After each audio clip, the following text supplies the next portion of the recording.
Hello दोस्तों, मैं मंडलीक मिश्रा आप सभी का एमिनेंट इंस्टीट्यूट के यूट्यूब चैनल में स्वागत करता हूं। आज हम लाए हैं आप लोगों के समक्ष पॉलिटी का तीसरा लेक्चर।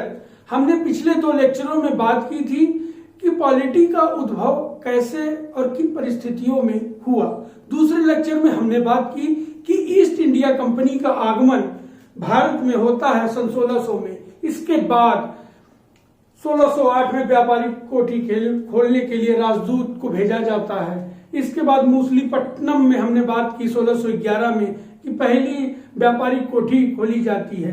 देन इसके बाद फिर हम आते हैं कि प्लासी का युद्ध होता है 1757 में। किन कारणों से प्लासी का युद्ध होता है? फिर बक्सर का युद्ध, फिर वहीं से ही ट्रीटी ऑफ इलाहाबाद की संधि होती है 1765 में। उसी के बाद ही हमने आपसे बात की थी कि बंगाल में द्वैध शासन होता है और उसी को हमने आपको बताया था कि भारत की लूट कही गई। उन 7 वर्षों में जो द्वैध शासन चलता है 1665 से लेकर 1672 में, उसी को भारत की लूट कही गई। हमने आपको बताया कि जो धन संपदाओं में संपन्न बंगाल था उसको इस तरीके से लूटा गया कि वही बंगाल अति गरीब और पिछड़ा हो गया। इसीलिए इतिहासकारों ने इसे भारत की लूट कही। और क्लाइव लाइट पहले बंगाल के गवर्नर बनते हैं। और अब हम आगे आपसे बात करेंगे एक्ट में, एक्चुअल में कहां से आता है। और यह एक्ट जो भारत का हमारा संवैधानिक विकास है मूल रूप से यहीं से चालू होता है, रेगुलेटिंग एक्ट से ही। हमने रेगुलेटिंग एक्ट से जोड़ने के लिए बाकी की फाइलें आपको खोली कि कैसे अंग्रेजों का आगमन होता है। तो मूल रूप से जो हमारे भारत का संवैधानिक विकास है वो 1773 के रेगुलेटिंग एक्ट से स्टार्ट होता है। तो आइए हम बात करते हैं रेगुलेटिंग एक्ट के बारे में। तो 1773 में कुछ महत्वपूर्ण बदलाव होते हैं। पहला एक्ट आता है ब्रिटिश संसद द्वारा। थोड़ा सा 1773 के बारे में हम बात कर लेते हैं कि ये जो रेगुलेटिंग एक्ट था 1773 का, उसको क्यों लाया गया। जैसा कि हमने पूर्व में बताया आपको कि द्वैध शासन था तो लूट ही लूट मची। कंपनी के कर्मचारी निजी व्यापार करना चालू कर दिए। होता ये है कि बेहद भ्रष्टाचार वहां मच जाता है और कंपनी को शासन करने के लिए ब्रिटिश संसद से 10 लाख पाउंड की मांग की जाती है कि आप हमें 10 लाख पाउंड दें तब हम वहां प्रशासन कर पाएंगे या व्यापार कर पाएंगे, नहीं तो हम व्यापार कर ही नहीं पाएंगे। तो ब्रिटिश संसद को लगा कि जिस भारत से हम भयंकर मुनाफा प्राप्त कर रहे थे व्यापार के माध्यम से, आज हम उसको प्रशासनिक और व्यापार करने के लिए हमें पैसे देने पड़ रहे हैं। इसी तारतम्य में यह पहला रेगुलेटिंग एक्ट आया। तो ब्रिटिश संसद द्वारा यह रेगुलेटिंग एक्ट आता है और इसमें जो विशेष बदलाव किए गए, तो पहला बदलाव था, पहला ये आने का रीजन ये था कि ब्रिटिश संसद द्वारा कंपनी पर संसदीय नियंत्रण ब्रिटिश संसद करना चाह रही थी कि हमारा नियंत्रण हो जाए जिससे कंपनी सुचारू रूप से व्यापार कर सके और हमको ढेर सारा लाभ वहां भारत से प्राप्त होता जाए। और भारत में ईस्ट इंडिया कंपनी के कार्यों को पहली बार किसी एक्ट के माध्यम से चालू कराया गया है, जो यही रेगुलेटिंग एक्ट है। किसी एक्ट में पढ़ने के लिए आपको सबसे जरूरी होता है कि उस एक्ट की पृष्ठभूमि क्या है, उसमें प्रावधान क्या थे और उसका प्रभाव क्या पड़ा। आप ये देखेंगे कि इतिहास वाले पार्ट में मेंस में या पॉलिटी वाले पार्ट दोनों में ही भारत का संवैधानिक विकास दिया हुआ है। और यहां से आपसे क्वेश्चन जरूर पूछे जाते हैं। 1-2 क्वेश्चन वो हिस्ट्री में भी पूछे जा सकते हैं क्योंकि आपके सिलेबस में है, और पॉलिटी में तो पूछे ही जाएंगे। तो आपको अगर 3 मार्क में या 6 मार्क में या 15 मार्क में लिखना है तो आपको ऐसे ही लिखना पड़ेगा कि वो पृष्ठभूमि क्या थी, उसका प्रावधान क्या था उस एक्ट का, और उस एक्ट के आने का प्रभाव क्या पड़ा। तो ये चीज महत्वपूर्ण है जो आप नोट डाउन करें कि इस तरीके से आपको लिखना है। और उसमें होता क्या है कि जो रेगुलेटिंग एक्ट था उसमें आने का जो प्रभाव पड़ा, तो पहला ये था कि ब्रिटिश ईस्ट इंडिया कंपनी को अगले 20 वर्षों के लिए व्यापार करने का एक अधिकार दे दिया गया। और जो बंगाल का गवर्नर था, थोड़ा बंगाल के गवर्नर को हमने पहली क्लास में आपको बताया कि रॉबर्ट क्लाइव बंगाल के पहले गवर्नर थे, और बंगाल के आखिरी गवर्नर कौन थे? Warren Hasting. और उसी बंगाल के गवर्नर को 1773 के रेगुलेटिंग एक्ट में बंगाल का गवर्नर जनरल बना दिया गया, और बंगाल का गवर्नर जनरल बना दिया जाता है, और पहले गवर्नर जनरल होते हैं वॉरेन हेस्टिंग्स। यहां से क्वेश्चन आपके प्रीलिम्स में और वनडे एग्जामों में खूब पूछा गया है कि बंगाल के पहले गवर्नर जनरल कौन हुए हैं? तो वॉरेन हेस्टिंग। और बंगाल के पहले गवर्नर रॉबर्ट क्लाइव। आप ये याद रखेंगे। फिर आप आगे देखेंगे इसी तारतम्य में कि कैसे वो भारत का गवर्नर जनरल आगे के एक्टों में होता है, और फिर वही भारत का वायसराय कहलाता है। तो ये सब आप ध्यान रखेंगे। यहां से क्वेश्चन खूब पूछे जाते हैं और आगे पूछे जाने की पूरी संभावना है। फिर आगे हम देखते हैं कि इसमें क्या बदलाव होता है। तो इसमें बदलाव होता है कि सन 1774 में कलकत्ता में एक सर्वोच्च न्यायालय की स्थापना होती है। अच्छा, आपको थोड़ा कंफ्यूज होने की जरूरत नहीं है। जो हमारे दिल्ली में आज सर्वोच्च न्यायालय है उससे ये उलट थी। कुछ कार्य वहां से न्यायिक चीजों को लाने के लिए ब्रिटिश संसद ने एक सर्वोच्च न्यायालय खोला 1774 में, और यहां से क्वेश्चन पूछा जाता है कि 1774 में जो कलकत्ता में पहला सर्वोच्च न्यायालय खोला गया था उसके मुख्य न्यायाधीश कौन थे? तो इसमें बताने वाली बात यह है कि इस न्यायालय में एक मुख्य न्यायाधीश तथा 3 अन्य न्यायाधीश थे, और मुख्य न्यायाधीश से खूब क्वेश्चन पूछा गया है। उनका नाम है लॉर्ड एलिजा इम्पे। इनसे खूब क्वेश्चन पूछा गया है। ये उस न्यायालय के मुख्य न्यायाधीश थे, और तथा 3 अन्य न्यायाधीश थे, चैम्बर्स, लेमिस्टर और हाइड। ये आप नोट कर लेंगे और आप इसको याद रखेंगे। यहां से खूब सारे क्वेश्चन आपको पूछे गए हैं। और फिर उसमें क्या बदलाव हुआ कि कोर्ट ऑफ प्रोपाइटर, माने ये निवेशकों का समूह था, कोर्ट ऑफ प्रोपाइटर, और उसी से बनता है कोर्ट ऑफ डायरेक्टर्स। जो निवेशकों के समूह थे वही आपस में सदस्यों को चुनते हैं, और इसमें कुल सदस्य संख्या 24 थी। और यही प्रोपाइटर ही डायरेक्टर को चुनते हैं, जिसमें 24 सदस्य संख्या होती है, मैक्सिमम होती थी। और इसी 24 में से वो एक अपने अध्यक्ष का चुनाव करते थे। तो कुल मिला के ऐसा कहा जा सकता है कि कंपनी में जो निवेशक थे, प्रोपाइटर जो निवेशक थे, वही कोर्ट ऑफ डायरेक्टर को चुनते थे, और कोर्ट ऑफ डायरेक्टर उसे 24 में से अध्यक्ष का चुनाव करते हैं।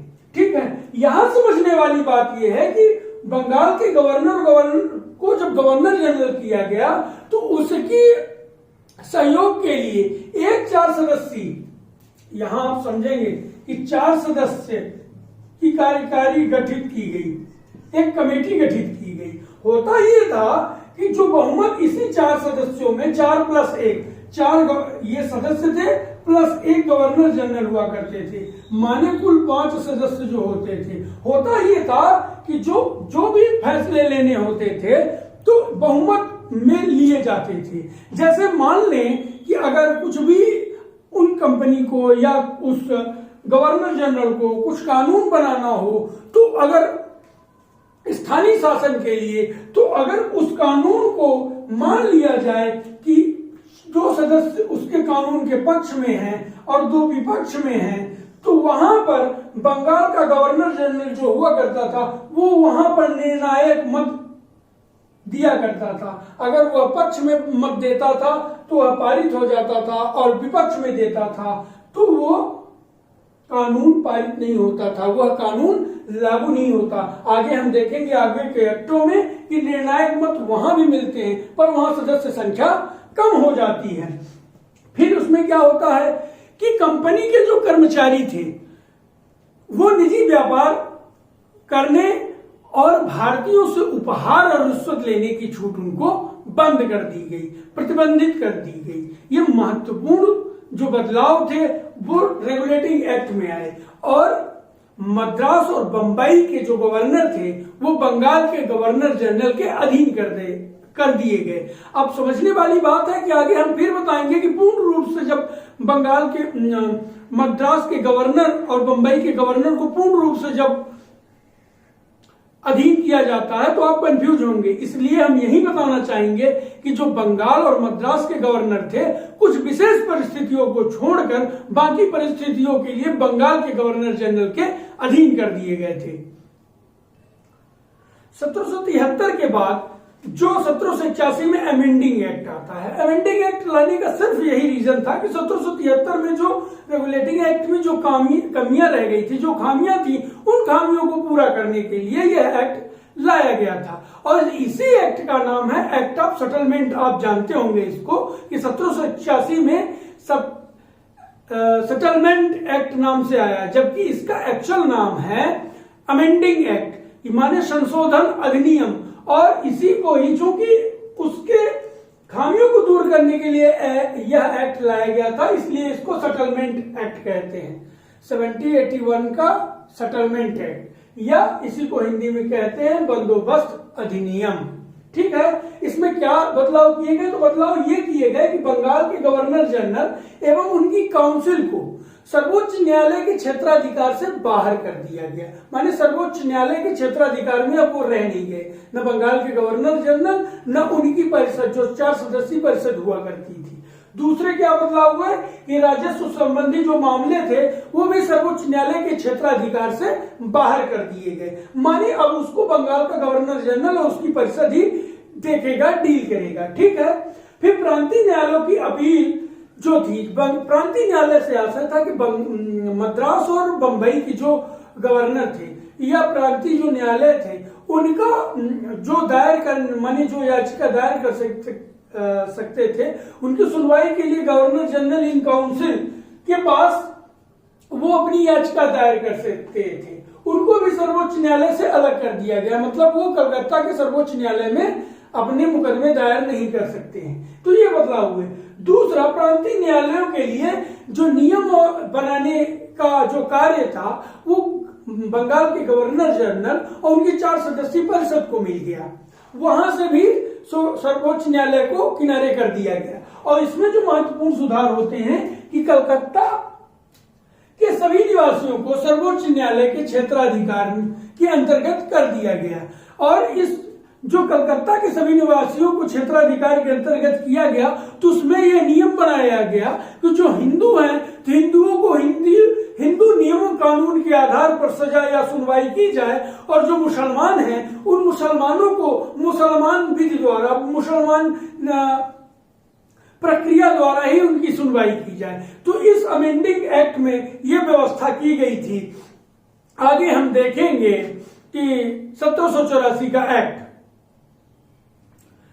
Pitt's India act. Pitt's India act जो 1784 में आया तो जो ब्रिटिश प्रधानमंत्री थे विलियम पिट दी एंगर, उन्हीं की संसद द्वारा यह लाया गया था, इसीलिए इसका नाम पिट्स इंडिया एक्ट पड़ा जो 1784 में आया।